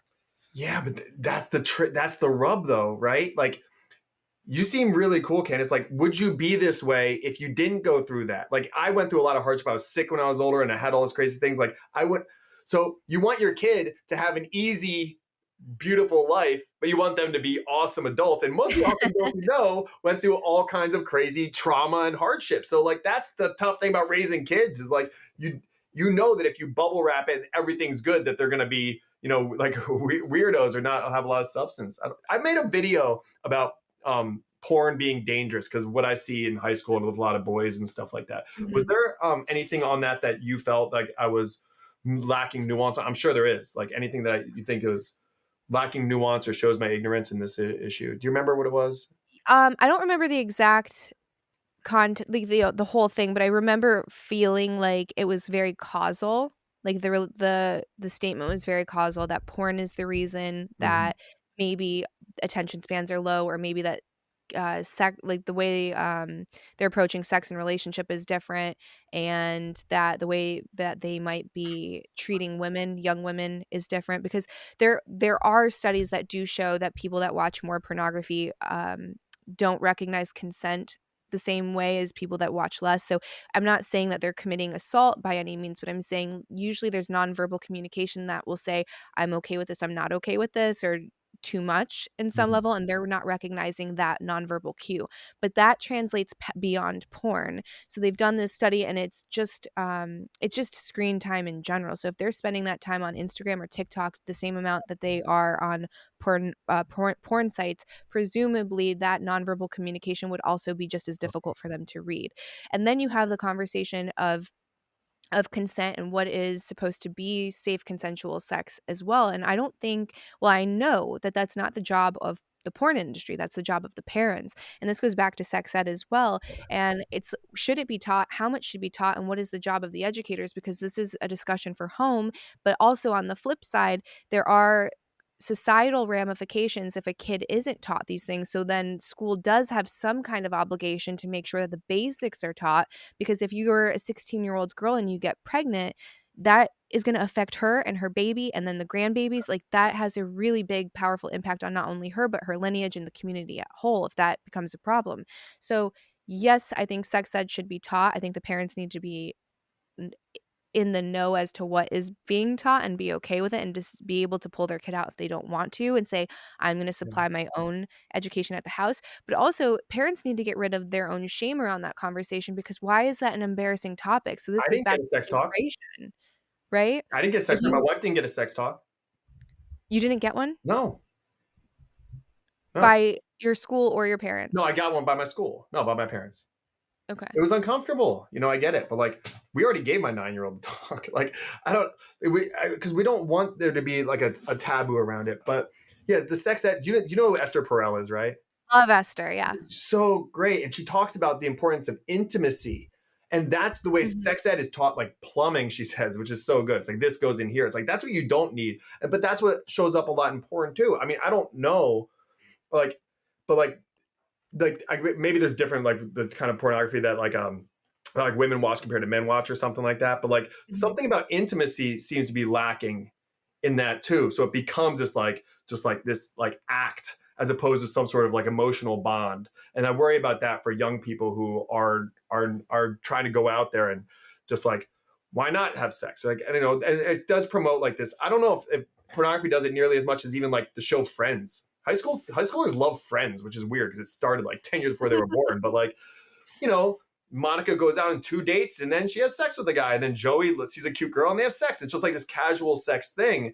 And I don't want to shame people when it comes to sex, but I again don't think it's ideal to have, casual sex be like the norm. I think that the ideal would be you find someone that loves you and you find a bond and then you have it. Like that's the ideal. So again, why don't we aim for that, and then you're gonna screw it up. But like I worry about that element, and I think you're accurate, because I think I even said something like, porn has a lot to do with like the ills of society, which is a sloppy way to put it, where it's yeah. Well, I mean, you could argue that Disney is a problem for young girls to watch too, though, right? So it's this idea that this man is going to be absolutely flawless and save you and be the reason for your existence, and that's not true, and that's not fair to men. Or that the Notebook is setting up men for an impossible standard, just like porn is setting women up for an impossible standard. It's supposed to be a piece of entertainment, and if someone else can't figure that out and is taking that into their day-to-day life, like if I were to go berate my husband for not being Ryan Gosling, that's my problem. That's not the Notebook's problem, and that's not his problem. That's me, because I'm bringing entertainment into reality. And I mean, I grew up before tube sites were a thing. Young boys were having sex casually without any idea of what intimacy is. I would argue that men haven't known what intimacy is for a long time, way beyond the internet and way beyond porn, because men were told not to have feelings. You're not allowed to have feelings. It makes you a pussy, right? So that's a way bigger problem than porn. It's just how we treat men as inhuman and somehow beyond feeling, which is not okay either. Um, and then there's the flip side of the problem with sex is only supposed to be with love, and it is like this thing that cannot be separated from value and marriage and love, because that's how I was raised. And that meant the first boy that I had sex with, that was a huge thing. I lost a piece of and I was with him for years before we had sex. It wasn't quick. I was very shy, never physical. I was like 16 or 17 the first time I did it. And um, it felt like I had given my value away. I knew that this person wasn't right for me, but now that was it. That's Now like I the have message to. that was sent to you, though. Yeah. Right, yes, and Yeah. now this is the person I have to marry, because now I'm not gonna be valuable to another man, or this is such a big deal. So it made it harder to leave that relationship, where if I was taught that sex is a complicated thing and it's incredible if you have a real connection with someone, it is spiritual if you are within union and you love that person, or even if you're in a really deep connected space with someone, you can be connected when you just meet someone, and sex can be spiritual, it can be frivolous, it can be junk food, it can be whole and healing. The experience depends on who you're dancing with. So to say that it's only this one thing can be pretty dangerous, especially for a young woman, because if she does the act, gives this virtue away to someone, it's like, well, now what do I do? What cards do I have left to play? Instead of saying, okay, I did this, he's not right for me, Yeah. I'm still worthy of love, and I need to be able to leave a bad situation if needed. Yeah, I mean that goes back to what I'm saying. Like you aim for the ideal, though, and then when you miss, which we're all going to do daily, hourly, Mhm. is miss it. Then it's like, all right, well, I'm going to get back on trying to. At least you have like the guardrails. That's what Christianity helps with me with. Is like I'm Mhm. off. I screw up all the time in so many ways, and then it's like, all right, well, I'm not going to do that again right now. So I'm going to get back on the path, and then I'll go down a little bit, and then I'll screw up. But even like talking about this, I don't know how many people in like teachergram world, like internet teachers, they show like this is my bulletin board, or like isn't it funny when a kid asks the same question twice. They're not talking about pornography, but their students are consuming it constantly, because every high Mhm. school boy, anyway, probably girls too, have a laptop and they have their room and they just lock themselves in their room, and it's just access to it so easy. It was hard. I'm 41. It was hard for me to get like access to like see boobs. It was hard. Like, you Mhm. have like a lookout at like Barnes and Noble, and then one kid would like grab it, put it inside of another magazine, and then would be like, oh my God, like, check this out, or would like Uh-huh. steal one from their older brother. So it was like a big deal. And now it's like it's just ubiquitous. And I don't know. I don't know where it seems very new, like how much access to like, Mhm. and it is getting, as you said, like it's getting more and more extreme too, because you got to like one up. It's always like they got to one up this person and stuff like that. Yeah, I am concerned about it, but I'm trying not to be judgmental of saying like the people who are doing it are bad people, or even the people who are producing it, because they're just meeting a demand that people have. But I do have concerns about it in society. I don't know, because I think it's kind of uncharted to some degree about the way that it's just everywhere. You're just The inundated volume. with it. Yeah. Yeah, I think the volume is probably an issue, but then that goes back to, I mean, I think people have a compulsion issue across the board with a lot of things. So it's not just sexuality, it's not just porn, it's TikTok, it's eating. Um, like there's this avoidance that we have to do difficult, hard things. And maybe some of it is we don't know what we're supposed to be doing, or there's a lack of purpose, lack of connection. So instead of sitting with that discomfort or that almost kind of purgatory, you're like, I'm just going to do the thing that feels good. So whether that thing is sexual, Yeah. whether that thing is eating, whether that thing is mindlessly watching a screen or a TikTok. So I think that that's one version of a symptom of a much bigger problem. So it's if you have these high school kids, and probably boys way more than girls as far as this being an issue, it's okay, how do you channel that energy? Because if you do believe that sex and that kind of root chakra is a creative energy, instead of trying to extinguish it, you say, how do we transmute this into something that can turn into something more beneficial? So maybe you start jujitsu. Maybe I give, like, what are you into? Let's start a business. Let me walk you through actually creating this idea and bringing it into reality. Because you see these kids that have TikTok shops, and I started this nonprofit, or right, they can do really incredible things even if they're teenagers. So you take that energy that's there, and for a boy, it's probably a lot, and you move it into something else. Yes. And the problem is we mentioned parents not having time and not being involved. That might be true for some people, but I think a lot of people, they're just checked out. A lot of parents are also checked out. And that's why when you ask a kid, what do you want to do? And then go, I don't know. They're not used to being asked questions. No. So they don't know how to answer it. They're not going home and their parent isn't like, what it was the most interesting part of your day today? What was the hardest part of your day today? What was the most inspiring part of your day today? And actually listening, not having your phone in the other hand, not like daydreaming No. and just checking out. So they're not engaged in even their own lives because of this. So yeah, porn is a problem, but it's more a symptom of a bigger root cause. So you can keep trying to approach it with make it illegal. These people are bad. It's going to turn into something else. It's going to turn that into them doing drugs or eating too much or becoming depressed. It's the symptom is going to change. You're not going to get rid of the problem. So I think people have to be so careful about just blankly blaming one group of people or one thing, because it's just lazy thinking. It's like on the other side too, right? If everything is because of Trump, well, you're not a serious thinker, because if the answer to all of your problems can't be Trump, and the same on the other side, the answer to all of your problems can't be porn. So let's get to, do we want to solve this or not? Do we want to have a serious conversation or not? And I think most people care about kids, want them to do better, want them to thrive, want them to I mean, you see the amounts of like suicide and depression and anxiety and body dysmorphia. Though no one feels good about that. So how do we actually tackle this in a real way? Yeah, I love it. I mean, parents don't know their kids. I ask those kids that I ask their parents then, and they don't. I love getting to know my kids. It's so much fun just asking them questions. Like it's the most rewarding thing I have in my life, probably. I mean, it's incredible, just like this gift of getting to know this person as they develop.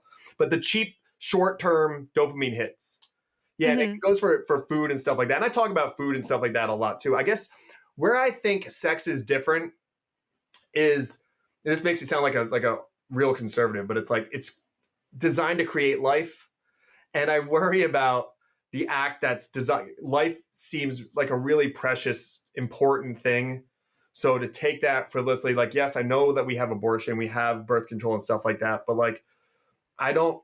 I'm not like I'm like law wise. I'm pro-choice, but I still think I've had 4 different podcasts with. Oh, I had an abortion doctor on. I had a woman who went through an abortion, is now pro-life. I've had a pro-life feminist. I've had a medical student who wants to give abortions and stuff like that. Like I'm very curious about it, but I don't know. I don't think it's, again, the ideal. Let's not aim for this idea of like, well, if I get pregnant, then I'll just take care of it. I guess that's where I see sex as a little bit different. I hear you, and I'm on board with you with all of this stuff. But that's why I guess I see sex a little bit different. I think the ramifications are, you're creating life, and that seems like a For really sure. important thing. And that is obviously a very serious thing to consider, especially if you're a woman, but we're also not taught that you can only get pregnant, like, there's only a chance of you getting pregnant 6 days a week. Yeah. So, if you believe in intelligent design, which I do, and I love that theory, I sent you that Sheldon clip, I think it's just so wonderful. If you believe in intelligent design and everything is for a purpose, then you wouldn't, especially as a woman, you wouldn't have an organ and strictly for pleasure, right? Men don't have it. You don't have a single thing on your body that is strictly for pleasure. Women have something that is strictly for pleasure. And then if that was only to create life, that thing would only be turned on 6 days a month. 6 days a month because you're incentivized because there is this before organized religion, there is this idea, and the French call it the climax, the little death. So the little death is the death of the ego. So it's in that moment of peak pleasure. You have transcended identity, and there's now this merge that's happening. And that merge is not only with the person that you're having sex with, but it's with God. It's with the universe. It is like you are transcended out of this 3D and you become something so much bigger than you are. So, yes, I think sex can be spiritual, but I don't think that that means that it necessarily needs to be within one specific container. Is it different and is that valuable? Yes, marriage Yeah. is immensely valuable. Monogamy is immensely valuable. That's not what I'm saying, but it's saying that to just challenge the idea that sex is only for procreation because there's so many For sure. design things that it's like maybe not, because back then it was like sodomy was anything but sex for a baby. Right. So I think most of us agree that that should be allowed. That's not a problem, especially even if you were married, that would have been a no-no. Yeah. No, I didn't mean that it's only. I've heard that being said, like Yeah. the only reason. That's not what I'm saying. It is playing with like if women don't know their bodies and they don't Mhm. know if they're ovulating or not, like which a lot of young girls, they don't know anything about their bodies. Is Which like is so sad. you're still playing with, you're rolling the dice to some Yeah. degree with something that seems very, very important, very big. I mean that I guess that's it. But No, yeah, and I agree, and I think that those guardrails need to be a lot tighter on people that are younger, right? I think when you get older, you can kinda expand what do you want? What do you wanna play around with?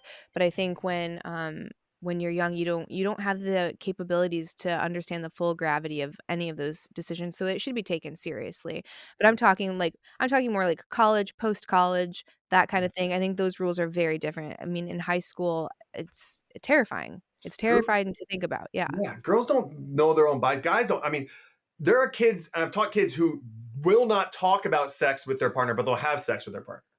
Like Mm, that's the kind of stuff that's like weird. Like they not won't ready talk for it about then, yeah. what they like, what they don't like. Like that's the stuff that's so taboo. The thing about like porn industry is like you just don't talk about it. Everyone's looking at it. Everyone knows it exists, but no one's talking about it. That's the thing that I want to be able to like get it out in the search. So thank you for talking to me about this because I think that's important to like putting it out there. My wife read some book about sexual stuff when she was like going through something. It was really interesting. She's like they're learning stuff. She's like, do you know how many women probably have never like sort of this not, I don't know, be crude for you, but like your audience, but like, like looked at their like private parts, like in a mirror, like really like look and like, Few, not a lot. oh, not a lot. Like middle-aged women have never done that ever, Mhm, mhm. so you don't even know your own body. Like, shouldn't you know your own body? It goes back to like we were saying about these tests and stuff like that, knowing who you are inside and out, physically, emotionally, mentally. It just seems like that should be a really really important part of the way that education happens. Probably not ideally in a school, but No. but like promoted by however kids are getting educated, hopefully by their homes or something along those lines. Mhm. Yeah, and then our educators will, "If they're not doing it at the house, then it's our job." And it's like, "No, not necessarily. That's not No, how it works." get out the hand You mirror, ladies. No, Yeah, they're not your kids, and you should be able to, you can disagree with how people raise their kids, because 'cause I've heard that too from certain administrators where they're like, "Well, the kid will come and they'll say something, and I know that's not them. I know that that's their parent talking." Okay, move on, yeah, right? yeah. That's not your It's not business. your job to do that. No, that's a big thing for sure. No. This has been awesome. I don't wanna take too much of your time, but, before we wrap it up, do you wanna tell people where they can follow you, how they can support you, projects you're working on, all that good stuff? Yeah, thank you. So I really enjoyed this conversation. I Me really did. too. I don't know if it was interesting to your audience. I apologize if it wasn't, but I really enjoyed it. So just my name, Will Reusch. That's on Instagram. Instagram's the platform that I use for social media. And then William Reusch is I just have a website, William Reusch, REUSCH.com. And that's going to be the place where I'm going to have all of my homeschool curriculum and stuff like that, starting with U.S. history class, all applicable stuff. I'm not going to teach a single thing from history that you can't apply right now as a 16-year-old and then apply going out into the world. And then I'm also going to be teaching a civics class. And I'm trying to do something, all the stuff that we're talking about, Candace, like I'm trying to do something that's scalable. I love that you're doing an Apogee school. I love that. I was still dealing with like the bandwidth issue of I only have 25 kids in front of me. How can I scale good education? If you're a good teacher, then let's get you as many students as possible. So it's something I'm playing with, and I really appreciate your audience checking it out, giving me pushback, giving me feedback and stuff like that. I really thank you so much for giving me this platform. Oh my gosh, of course. Anytime. I'd love to have you back on. I think it's so important. I think creating content is a great way to do exactly that and scale something that in the past hasn't been scalable. And I think that's how you create changes through competition. So keep doing your thing. I love it. I'll keep following you and support you throughout your journey. And I appreciate you. Same, Candace. Same. Well, that's it for this week's episode of Chatting with Candace. If you enjoyed the episode, please share it with a friend or two. Leave that 5-star review. And if you comment something nice, maybe I will read it on the next episode. And again, if you want to support the podcast, go to chattingwithcandace.com and check out all of the links below. Thank you, everybody, and I'll see you next time. Bye.